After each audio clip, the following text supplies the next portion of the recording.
y'all remember this? And Quincy, the landlord, pulling the gun out on the tenant, which was me.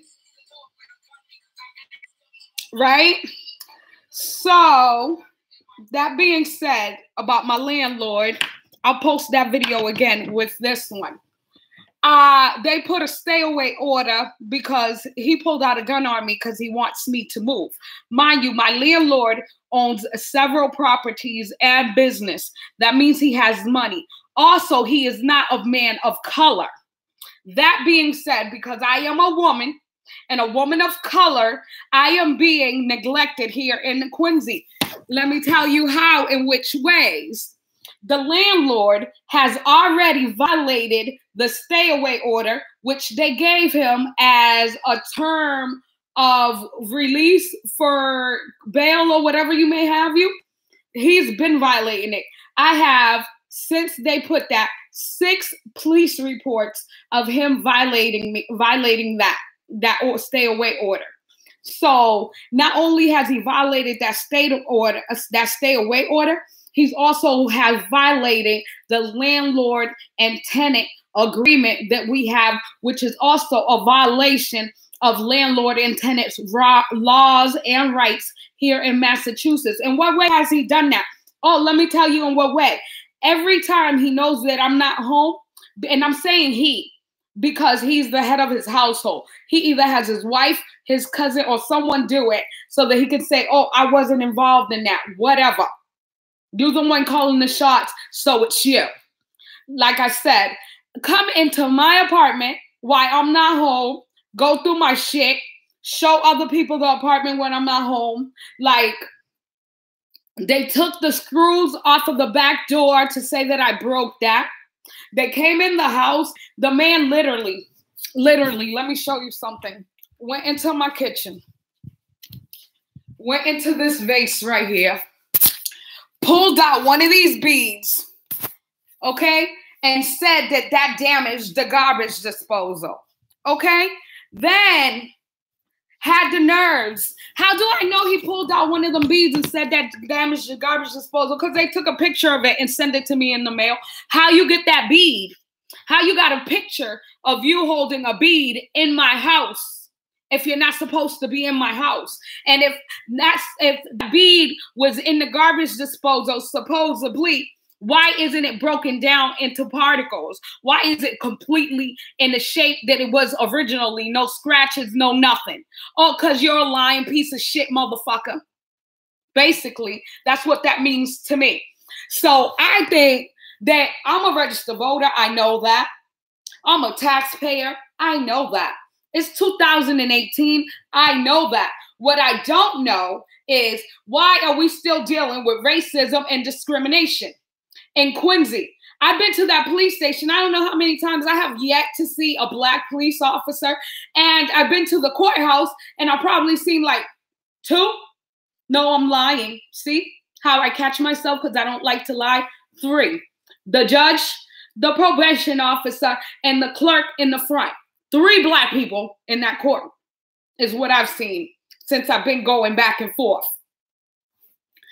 And they stay passing the ball. The DA called me this morning to tell me that, oh, I have to go to the police station so the police can file charges because here in the city of Quincy, that's how it works. So I went and did that.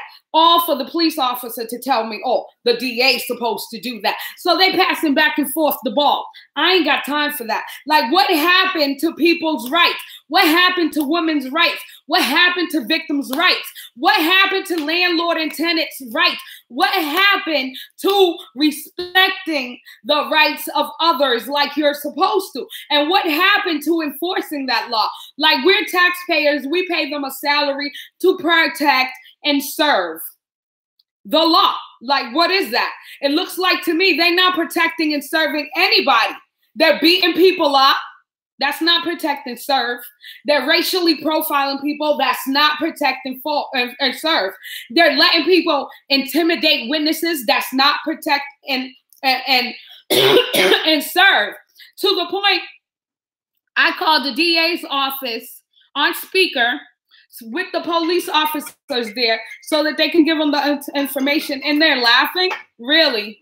This is what white people are still doing in 2018.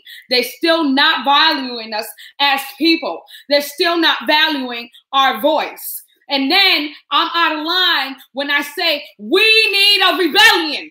We need a rebellion. We need, and I'm going to say anarchy. Why? Because when you are fighting for your rights and fighting against the injustice with the higher power, the higher anarchy, which is the police, which is the court, which is the government, like Trump and them, then they say that it's anarchy because you're not abiding by the rules of law. It's the only reason why I'm using anarchy.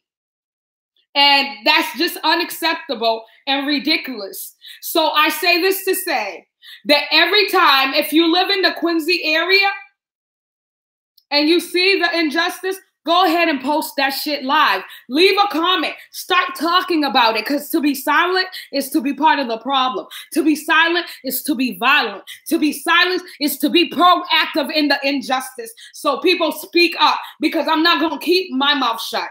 Not if it's in Quincy, not if in Dorchester, Roxbury, Mattapan, Cambridge. I don't give a shit. Where I'm at and I see it, I'm going to call it for what it is. The bullshit. Because what they eat don't make me shit. But definitely what the fucking they doing, they shit is making me fucking sick to fucking death. I'm tired of it. And I'm not going to sit down, bow down to no fucking body. Because this is not the 60s. This is not the 20s, and this is not the 1800s. I know my rights, and you're going to enforce them. If I got, and this is what I'm saying, I'm going to run for office. Why are you going to run for office, Judy, with all that attitude? Just because people go into office and then they start to do this. I don't see the injustices that made me want to run for office. What? Get out of here. There's no reason. No reason at all why taxpayers, why citizens in the United States or in the Commonwealth of Massachusetts have to deal with racial injustices. It's a very, very, very, very big fraction in our society. And it's disgusting. With that being said, good day, people. Good day. Richard, you put me on live? No.